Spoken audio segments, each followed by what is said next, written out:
Hello, beautiful people. How are you? I hope you're doing fine wherever you are. I am the ACCA tutor, Mr. Jerry Mutimakulu. And in this video, we are going to discuss the ACCA Strategic Business Leader module, okay, with a particular emphasis on orientation to new students or those students who are new to our YouTube channel or who have just enrolled with us for the purpose of the June examination, okay, for the purpose of studying for the June ACCA Strategic Business Leader examination. So this video is part of the materials which are going to be used by students in their first week of study. So in a way, it is an orientation material, okay, that is going to give an overview of the ACCA SBL syllabus as well as some coverage on the topic leadership, okay? And as an emphasis, this video is relevant if you are going to sit for the ACCA Strategic Business Leader examination for the upcoming March examinations as well as June examinations. Those who have been studying with us from prior periods, they know that the Strategic Business Leader module is studied over the period of 6 months. But if you have been studying with other tutors and you are about to write in March, then the video could be useful to you as well as a supplementary material. But those who have just joined us, please stick around, be advised, be well informed that we are going to ensure that we've covered everything and prepare you ready for the June 2026 examination. Anyway, without much ado, like I said, my name is Jerry Mutimakulu, and if you want to get in touch with me, please use these numbers, okay? +263 774 596 368. I'm available on WhatsApp as well as direct call, so be free. Anytime is tea time with me. No time to waste. Anyway, let's dive in. How our online classes work. For the moment you sign up, that is when you become a registered student, you start to get a comprehensive suite of tools for success. These include immediate access to pre-recorded video lectures, extensive notes, weekly assignments, and 24/7 right round the clock tutor support. You are not going to walk alone, no. So we will always be together side by side until you write your examination. I will always be keeping an open door after examination, after the results are out. I'm ready to take the blame. I'm a person of, high repute. I do not want to tarnish my image by lying to people, eating their money, chopping their wallets until they run dry, and in the end have them failing the examination. I'm not that person. However, it doesn't only depend on me.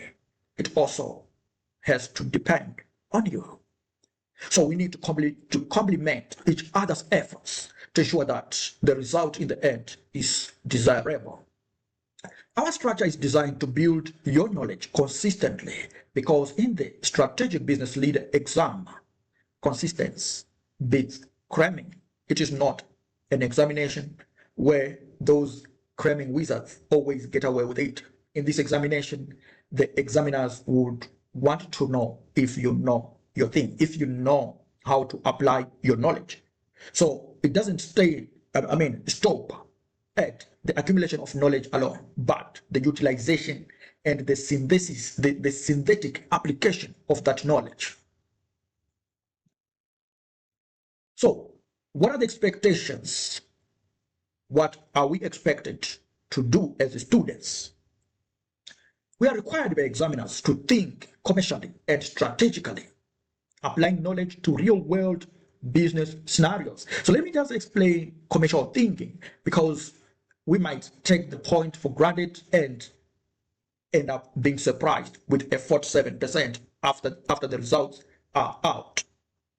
So commercial thinking, ladies and gentlemen, is all, where's my pen? I'm not seeing the pen. What's happening? Okay, if we are thinking commercially, we are expected to have a managerial mindset.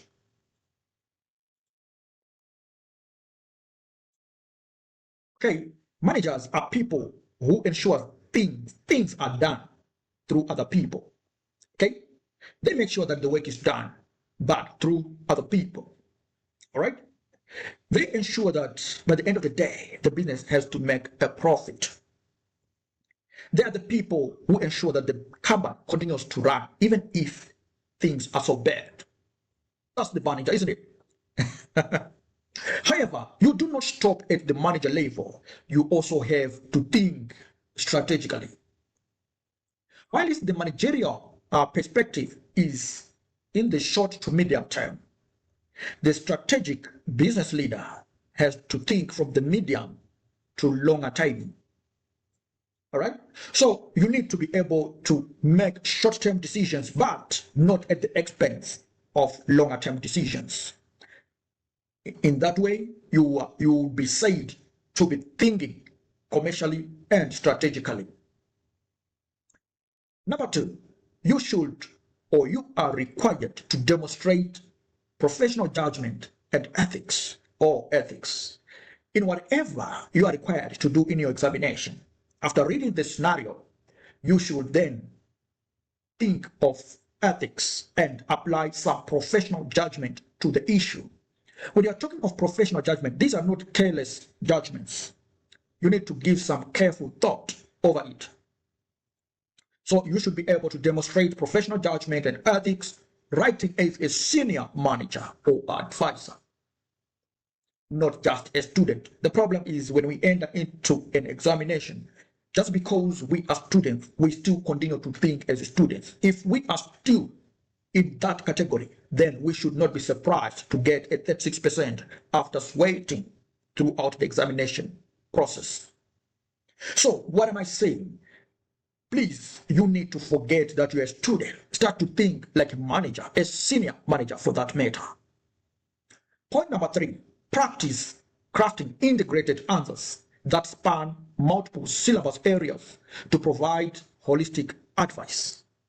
So, when you're given that case study, always tell yourself that a point should not only be based on one theory, but you need to think to think in terms of theories across the whole syllabus. So you need to integrate everything, every knowledge, every point, every fact across the entire syllabus. You need to be able to link various theories in your explanation of a particular point. What does this theory say? What does that theory say? Then, if you are able to do that, you will pass this examination.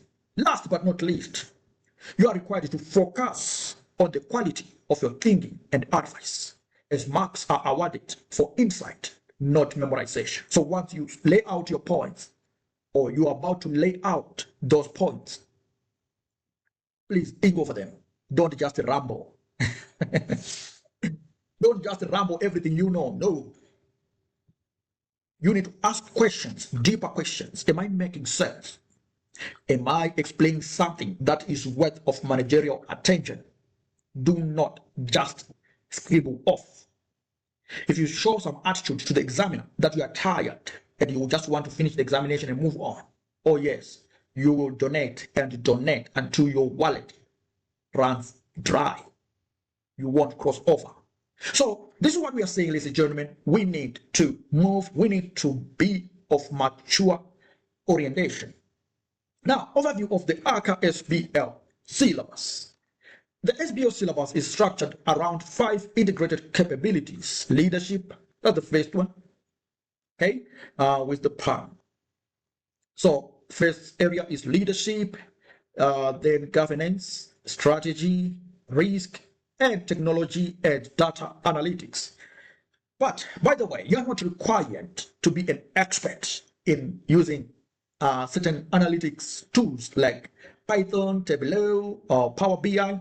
You just have to know that they are used, all right? And in your application, in your answering, at least mentioning them would show examiners that you know what you're doing, but do not spend much of your time learning those skills, because you're not going to be given any coding or whatsoever, all right, or some question that requires high profile Power BI, skills. No, you're not going to be required to do so, but just know that those, tools are out there, or those software are out there. They can be applied in a business data analytics scenario.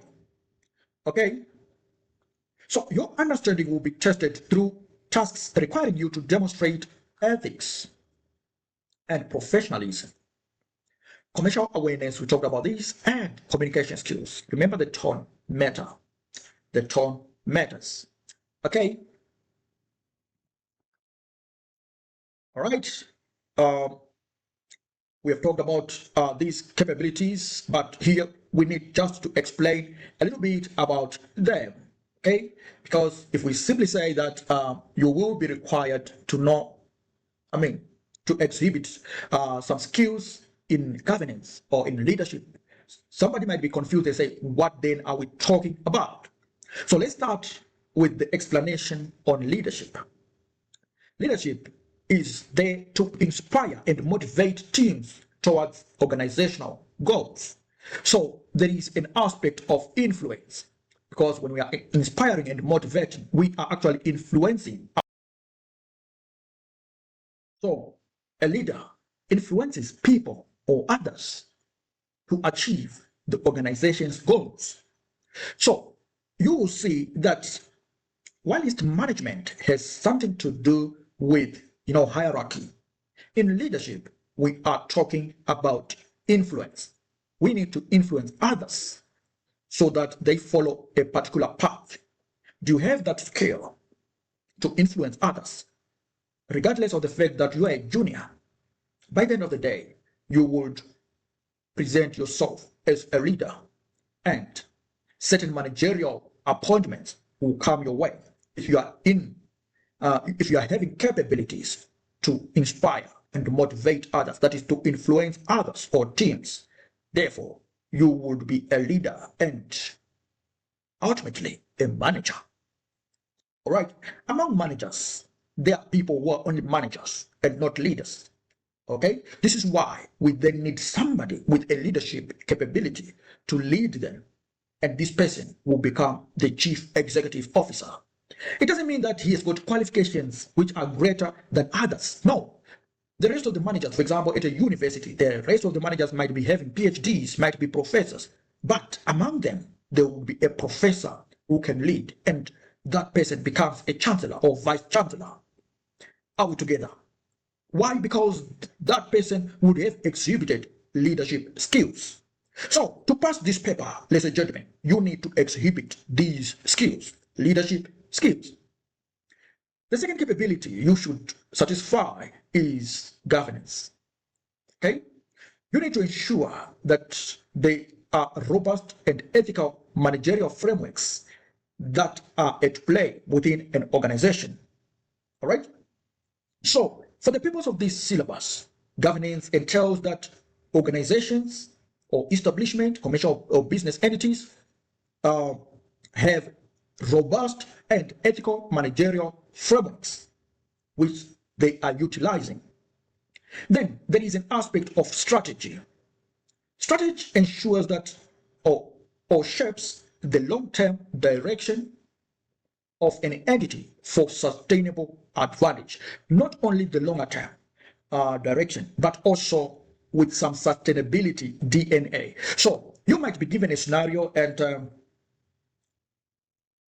the manager or the leader in that particular scenario, or the CEO of the company or the owner, would be talking about doing something in the next 10 years, right?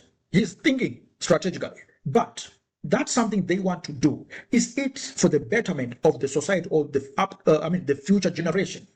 If it is against the betterment of future generation or the society as a whole, then that idea is not a sustainable one. Are we together? All right. Is it good in the longer term for employees? Is it good in the longer term for the society? Is it good for the future generations? If the answer is no, then the strategy has no sustainable advantages. So you need to advise accordingly. So strategy shapes the longer term direction of the entity for sustainable advantage. That's the view, of the recent times. In previous years, it used to be, the shaping of the organization's long-term direction. But scholars have upgraded the idea of strategy to include sustainability. Please bear that in mind. Risk is also an area you should show some competency. All right. Risk entails the identification, assessment, and management of organizational risks in an effective way. That's risk for you. Okay. My pen sometimes disappears. All right. So that's risk, ladies and gentlemen. All right. When we talk of risk or the capability of risk management, entails that one is able to identify, assess, and manage organizational risks effectively. So in this scenario, you will also be given issues to do with certain business risks, business, financial, and so forth, which the organization in question could face. And it is your duty to advise accordingly on what applicable risk management frameworks and techniques the organization should adapt. Is that clear? Good. Number 5, technology and data analytics. Remember, you are required to show some ability to analyze data, to utilize technology, and so forth. Remember, by the end, you should be employable. You should be a 21st century manager. So, the use of technology and data analytics is not going to be, ignored. So, that's another point, another area where you should exhibit your competencies. Now, let's have a deep dive on key leadership strengths. There is a video I am also going to dedicate on leadership to supplement what we have gathered in this orientation video. Now, the key traits expected of a leader are: the first one, a leader should have some strategic vision. But this vision is not just about having a future plan, like I told you. It's not only about, looking 10 years ahead. No. It is about communicating in a way that inspires, aligns the entire organization, and creating a shared sense of purpose. So it's about having the vision, but be able to communicate that vision in a way that inspires. Remember, we said inspiration is actually some ingredient to influence others. So you should be able to communicate your vision. Other people have got good visions, but they can't sell those visions to others. So in the end, their vision simply dies while it will be in their drawers. They fail to communicate that. So when you will be given the case study situation or that case study, you should be able to then communicate what you are thinking to convince examiners that you are ready to cross over. That's how they test your communication skills, so your tone, your language, and so forth. Please, you people, you need to develop your grammar, your composition skills, and so forth, so that you convince those examiners that you are ready to cross over. Okay, remember, we are not doing this module for the purpose only for passing, but to become useful, effective business leaders. Is that clear? Great. Now, emotional intelligence is also a trait that is worth of mentioning. It involves recognizing the needs and motivations of two members to foster a supportive and high-performing culture where people feel valued. So we need to consider EI, emotional intelligence. All right. So it involves the recognition of people's needs, your employees' needs, and motivations of two members. All right. So if you are not aware of what motivates people, then your EI score should be low, isn't it? All right. So you need to recognize, you need to understand what really motivates them. All right. That's the emotional intelligence expected of a manager. What really motivates people? And when we are talking about this, also start to think of those theories, motivational theories, okay? Which talk about how employees are motivated, or the motivation of employees. All right. On top of that, you should also recognize what they need. to be happy.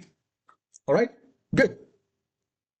If you are able to recognize those things, obviously you are going to proffer solutions which will then be considered by employees to be essential to them, and in return those start to become productive, those start to offer you results which you have ever dreamed of, which you have ever prayed for. Okay, managers, be informed, be warned. All right, number 3, decisiveness under uncertainty is also an important trait for managers. Okay, you need to be decisive. You need to be able to make decisions which address a situation, which address a particular specific scenario, a specific situation or encounter, even under conditions of uncertainty. So these include making tough, timely calls with incomplete data. Sometimes you'll be given incomplete records. And you as a manager, as a finance director, or as the CEO, you should be able to come up with reasonable reports, reasonable solutions, balancing calculated risks with potential rewards to keep the organization afloat. Is that clear, ladies and gentlemen? You shouldn't run out of ideas. Up something, what's the plan? We can't close the shop, we can't close shop, we can't close the company. Come up with something, some solution to address that particular environment or situation. Number 4, integrity and ethical courage. This one cannot be overemphasized. You should be a person of high repute, high integrity, and with some ethical courage. What are we talking about?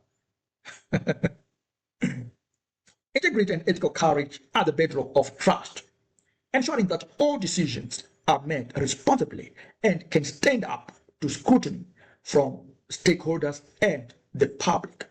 All right, some people are of high integrity, but they do not have the ethical courage to explain their actions. They do not want to be questioned. They do not want to be audited. Yes, they do not steal. They're good people. Yeah, they don't steal. They don't love bribes. But they do not want to be questioned. They do not want to be interrogated on how they have behaved over a certain period. They do not want scrutiny. They just want to hide behind the corporate veil. But if you are a leader, you should be welcoming scrutiny. You should be ready for it.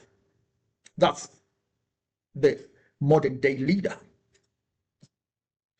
Key features of the SBL exam. There is going to be a single integrated case study based on a realistic business organization. You need not to know this particular business organization, but it will be presented to you realistically.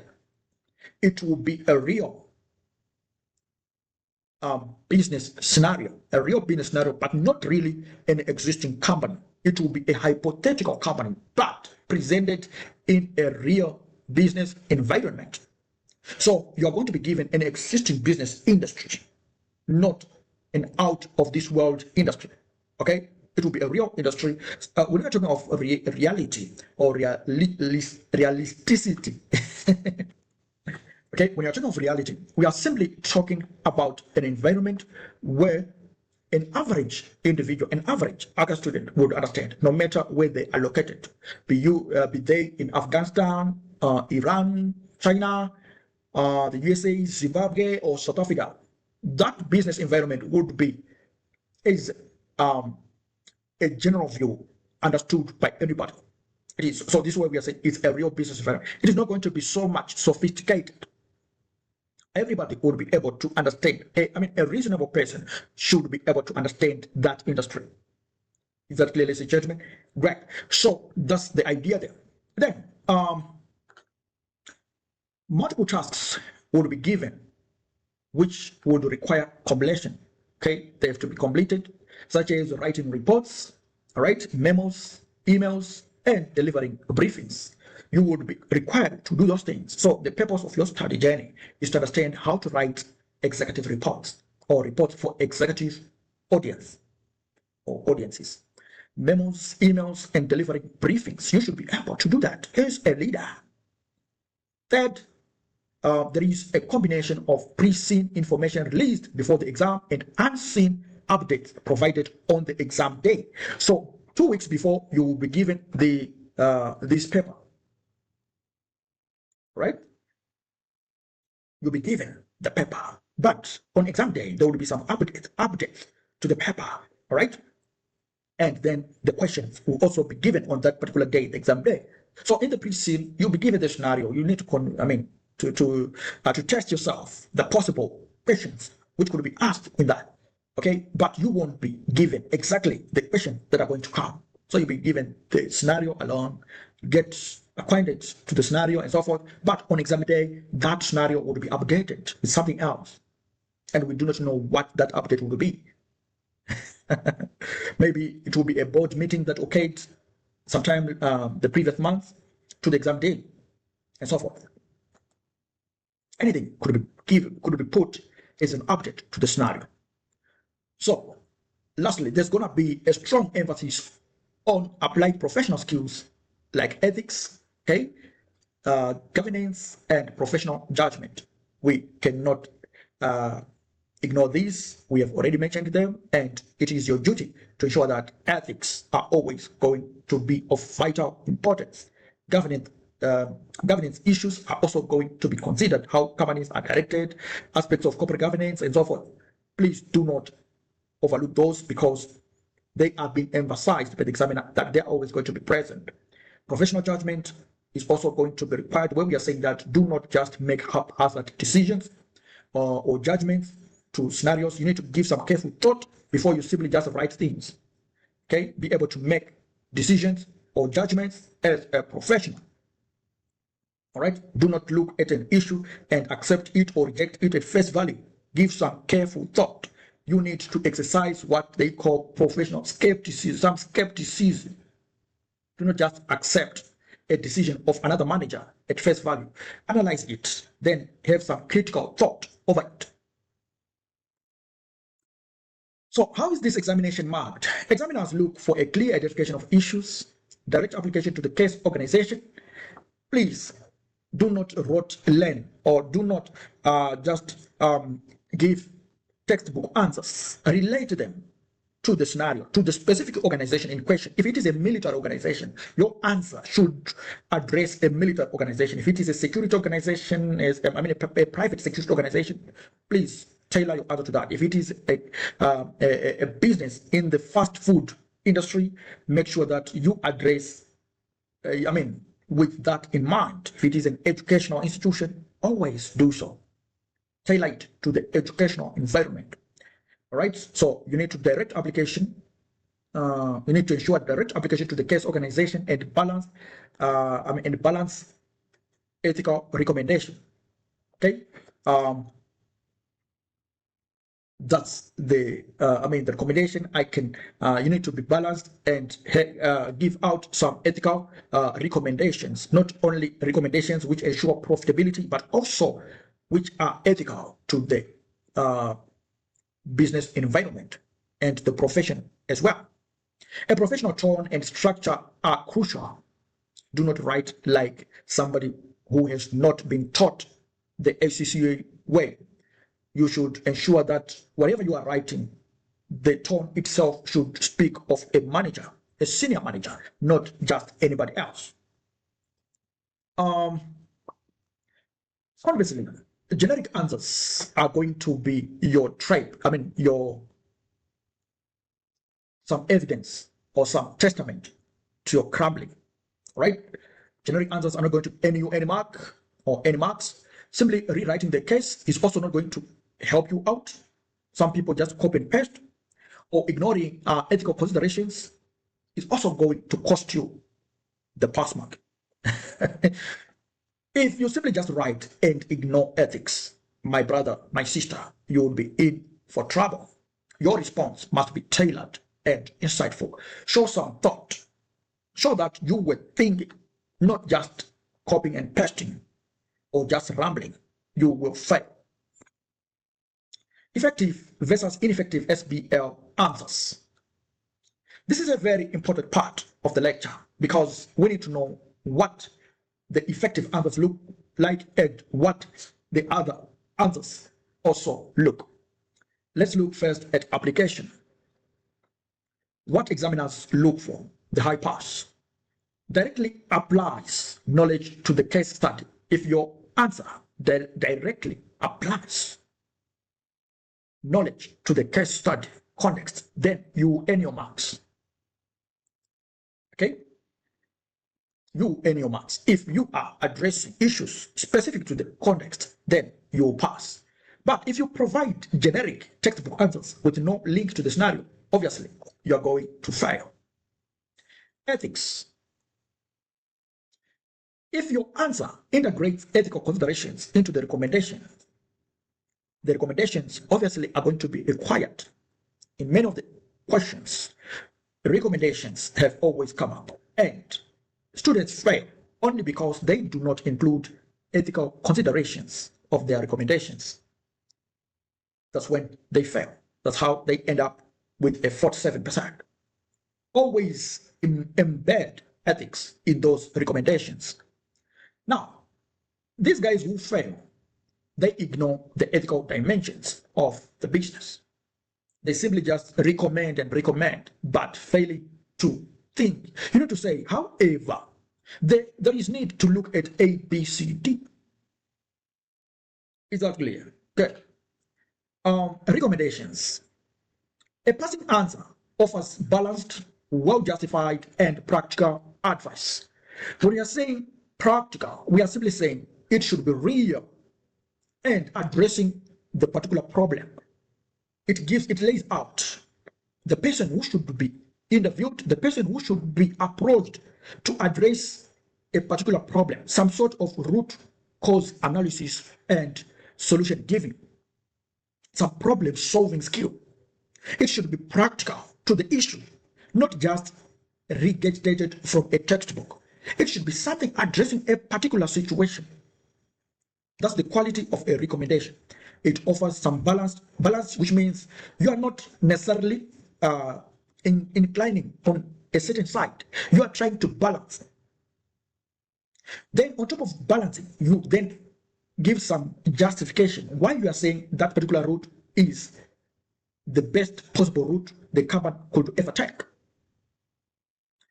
But the people who fail make unsupported recommendations or simply repeat case facts, the facts which were said in the scenario. Students simply repeat them and unfortunately they fail. Lastly, the tone. We talked about the tone. Your tone is going to cost you or to put you to glory. So a good answer adopts a professional and skeptical mindset appropriate for a leader. Professional and skeptical mindset. You do not just accept things at face value. You question things. But a poor answer writes as a student. Okay, the answer writes as a student, not a professional advisor. So if you simply, write as a student without being a professional advisor, then unfortunately you will fail. Okay, now let's spice up a bit with a touch on leadership. The role of effective leadership is of paramount importance. The first role is setting the strategic direction for the rest of the organization to follow, right? That's why you are at the helm. You need to set the strategic direction of the whole enterprise. You need to align people to the corporate vision and shared values. Sometimes to do that, you need to be autocratic or directive. Sometimes you need to be participative, depending on the maturity of the organization. Okay, sometimes you will discover that some democratic rule or democratic practices are not effective as you would want. So you would then have to apply some autocratic means to ensure that people have their toes on the line. You should be able to manage the complexities of change and navigating uncertainty. The real business world is not as tenable as we think. It is full of complexities, uncertainties, and so forth. It is gloomy. But you, as an effective leader, you should be able to steer the ship and establish a canvas when it is defunct or it is not working. You should be able to resuscitate it and ensure that the business continues to, go. Then you are required to ensure ethical behavior in everything the business does. There is some aspect of embedding ethical behavior in the culture of the business. All right. Remember, culture is the way things are done at a particular organization. So in that culture, you should ensure that ethical behavior is the bedrock. Always ensure that ethics are at play within the organization. Then, last but not least, the leader should deliver sustainable long-term value for all stakeholders, for all, not only one. This syncs well with the aspect of responsible leadership. Responsible leadership, something that is always tested in this exam. Responsible leadership. Now, the leadership journey in SBL. The first phase is foundational understanding. You are required to grasp core leadership theories and their role in strategy and culture. All right. Then you should then apply the skills. The skills level application. All right. You need to apply leadership concept to case studies, demonstrating personal skills like communication and ethics. Then some strategic influence. You need to use leadership to drive strategic change, manage stakeholders, and embed ethical practices. Then at master level, you need to demonstrate integrated thinking, showing how effective leadership prevents strategic failure. So that's the fourth phase. So all these are required as your ammunition to pass this paper, because you cannot afford to neglect those foundational leadership theories which you learned in the ACCA BT paper, the ACCA Business Technology paper. If you didn't do that paper, probably because you have been exempted, then you should utilize those theories, the leadership theories, which you gained in your bachelor's degree. Utilize them; they will help you.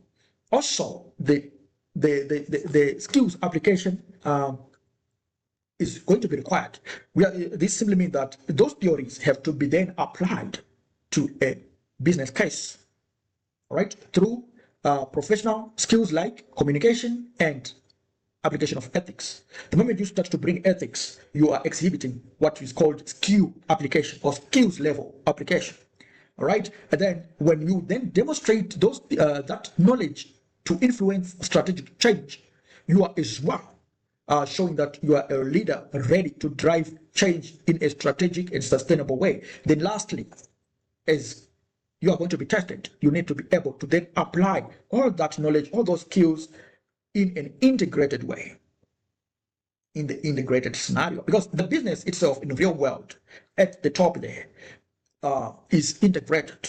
If you are the manager, a senior manager, you should then look at the organization with a helicopter perspective. You are looking at everyone down below there. Okay, you might be the finance director.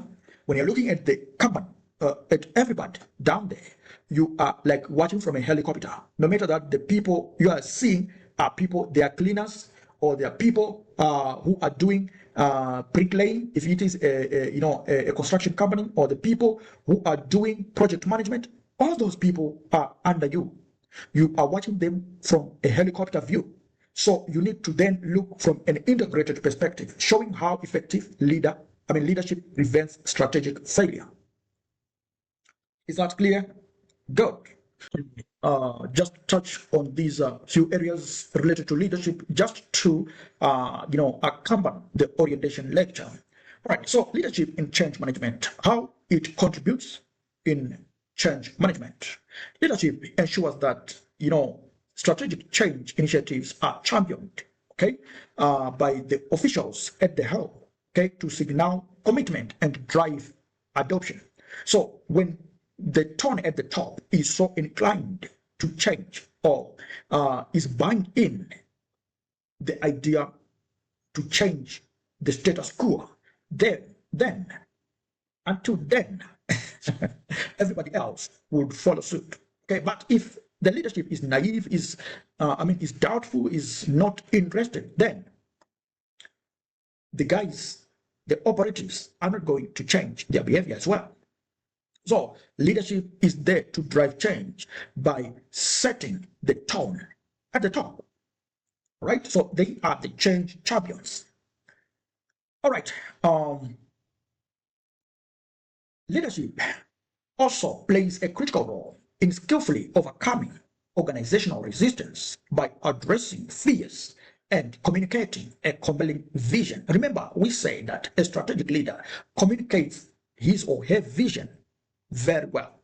So it's that skill that ensures that resistance to change, either through fear or from fear or otherwise, is minimized. All right. Leadership also balances the pressure for short-term results with the critical need to achieve long-term strategic goals. So it is the role of leaders to ensure that there is a balance, okay, between objectives which are short-term oriented and those which are critical, okay, that is longer term in perspective.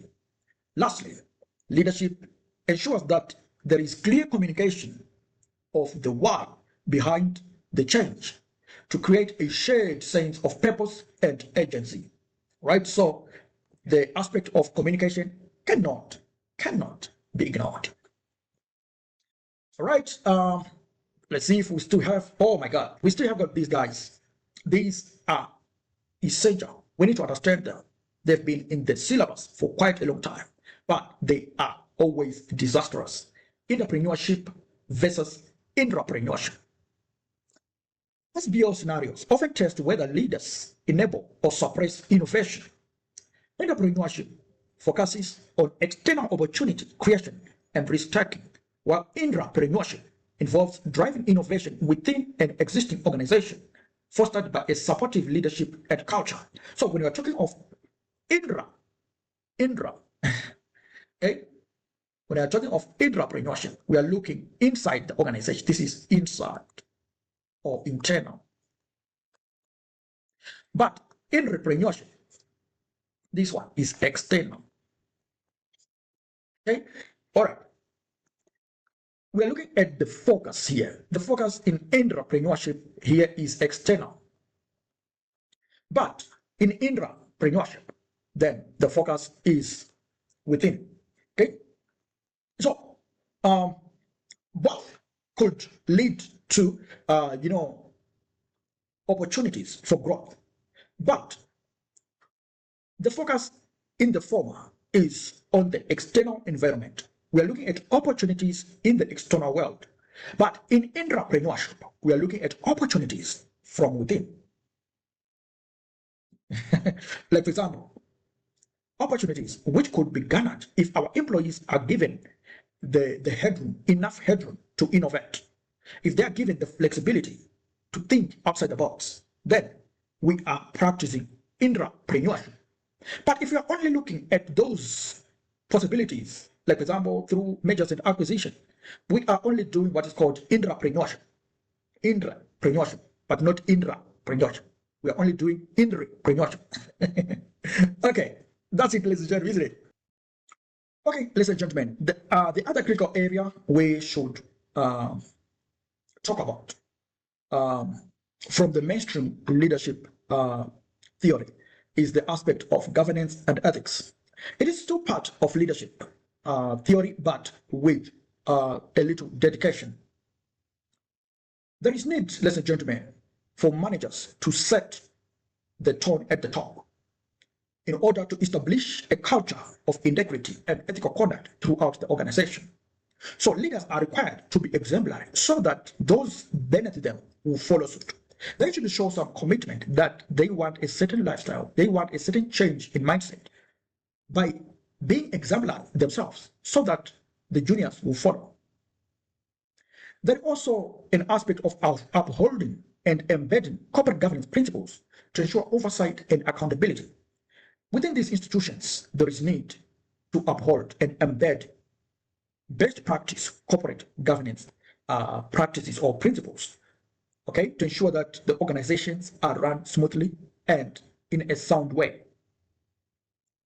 There is need to actively protect the interests of all stakeholders, not only shareholders, to build long-term trust.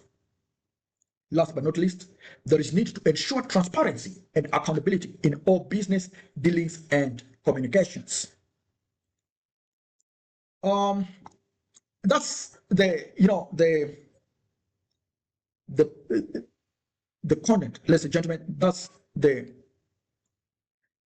basics which are required or which have to be satisfied for us to delve into this noble area. Now, let us look at the leadership styles for strategic change.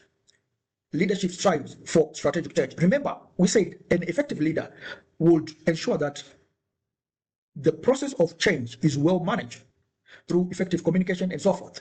All right. But here we want now to tabulate or to discuss in depth what styles should be utilized in what situation, because different styles apply in different situations. Remember, I said you might be given a situation or a scenario where leadership styles are going to be interrogated. So it is your duty to discuss each style in terms of its merits and demerits, and then end up recommending the appropriate style for that particular situation. So we've got a directive leadership style. This is a leadership style which fits the category for strategic change. But when is it going to be utilized? Because even if it fits the category for strategic change, it might not apply in other situations. All right? Excuse me, my laptop is running out of power. All right. So even if it is useful for strategic change, it might not apply in certain situations or scenarios. So when is it applicable? It is applicable in crisis situations if we are having some bad times, bad business times, or some economic downfall. Then we need to have some directive leadership. What is directive leadership? Directive is like autocratic, like a micromanagement type of leadership. Okay, people are being micromanaged. There is no room for upward, decisions. Okay, or upward, ideas. There is only downward type of communication, not upward. So in that situation, it will be useful if we are in some form of crisis, when the company is entering some turbulent situations. Then the leader there should be directive, should be having some centralized authority. Okay, why? Because we need decisions to be made rapidly.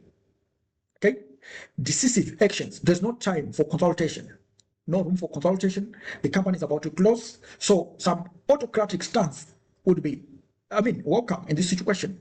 Otherwise, if we start to do some consultations, the company will close shop. So we need to make hurried decisions and so forth. So to address the problem, we need to to adopt the directive type of leadership. All right? Because we do not have time to reach consensus. Then there is a participative type of leadership or style of leadership. In this case, in this scenario or in this case, there will be need to foster some engagement or buy-in. All right, we have time. There is time to consult. There is time to reach consensus. We want people to buy into our idea. So we want them to participate so that they will have this team involvement. They will have the ownership of the product. So it is best applied where team decisions matter or teamwork. When we reading the scenario you're going to be given, you should have these styles at the back of your mind, but you need them to relate to a particular situation. If the organization in question is not in turbulent times, but they just want to increase their market share, in that case, they're doing well. They're not in a problem, but they want to be a step ahead of their competitors. So why not consulting? functional managers so that they come up with some commitment and ownership to the idea, right? They come up with something which becomes a product for the team, not for an individual. In that case, participative leadership style would be useful.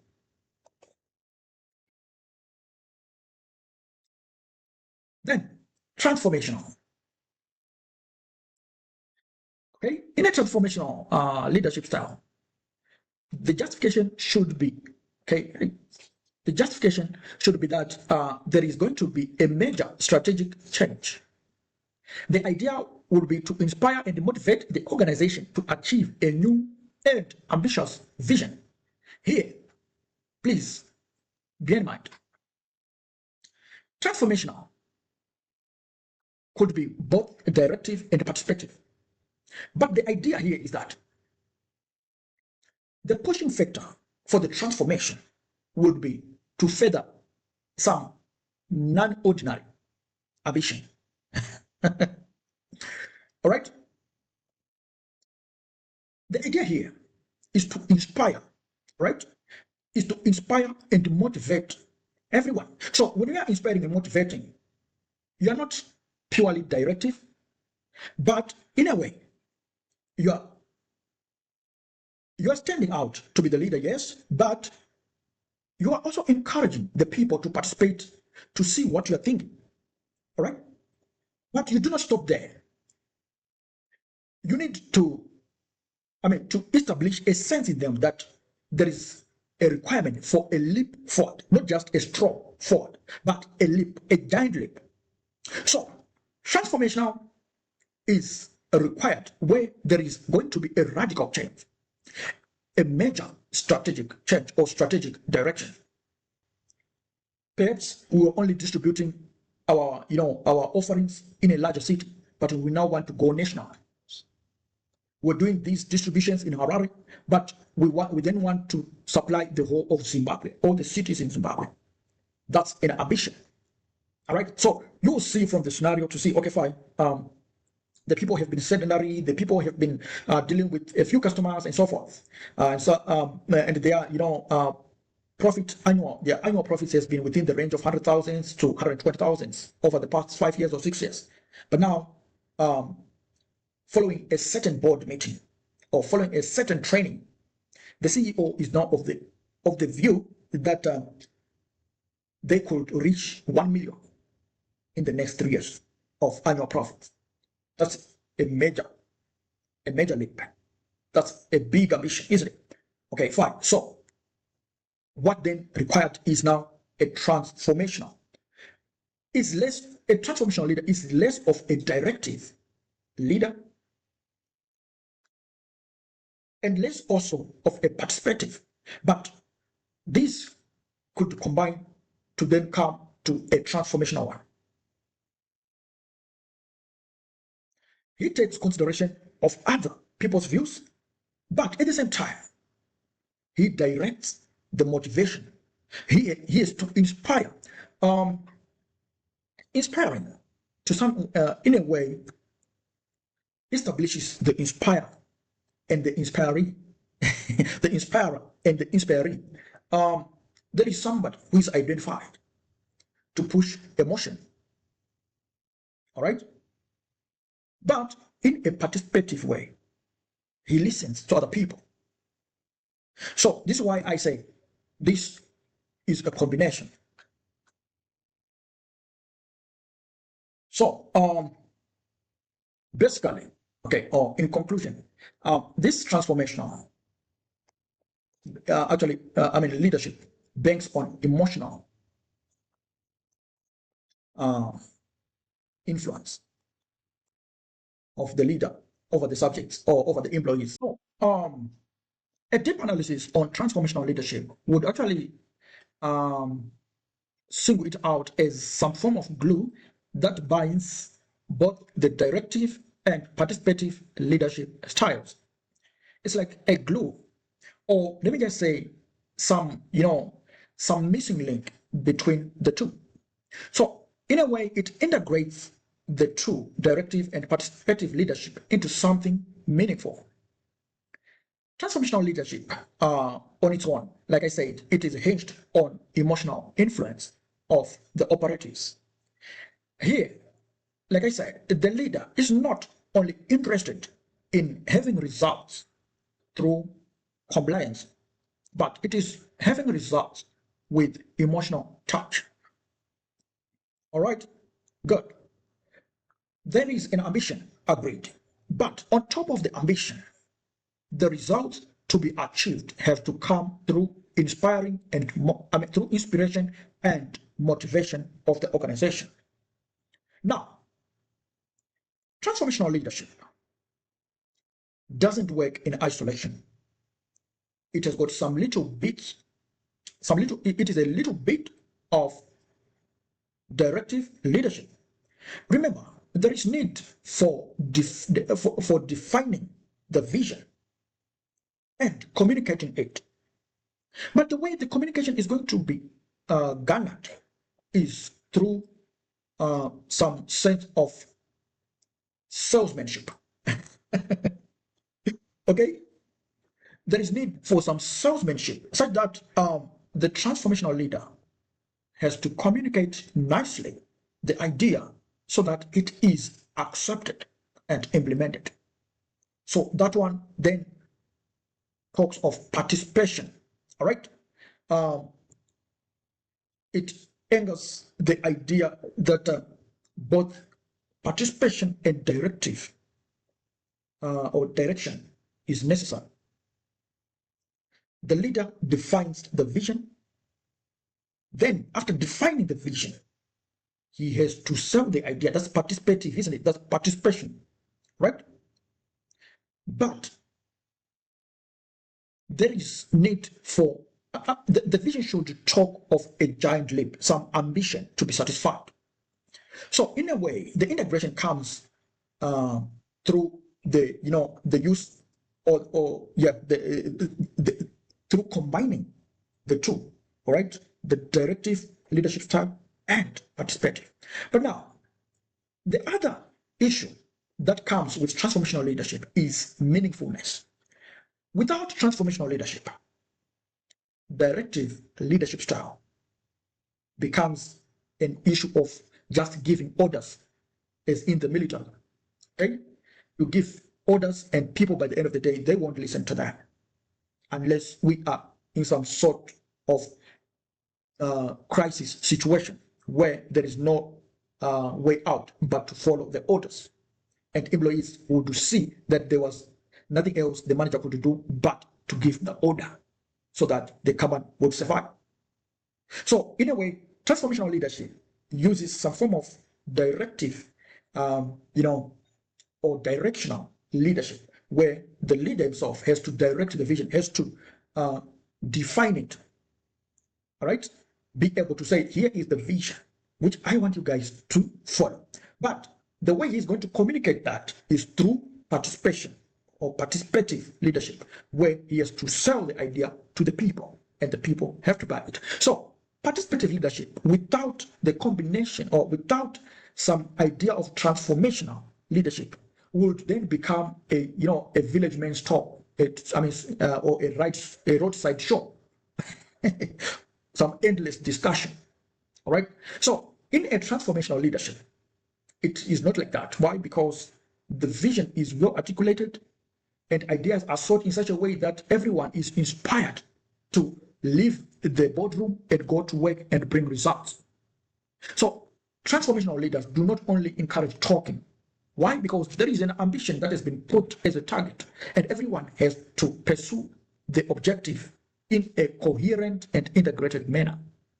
Is that clear, ladies and gentlemen? I hope I have broken down this aspect, that there should be some ambition to be achieved, but that ambition has to be inspired on the employees, and that ambition has to be identified, and that identification or definition of the ambition, that's what has singled out the leader as somebody on top, somebody with authority, somebody who can direct the vision to us.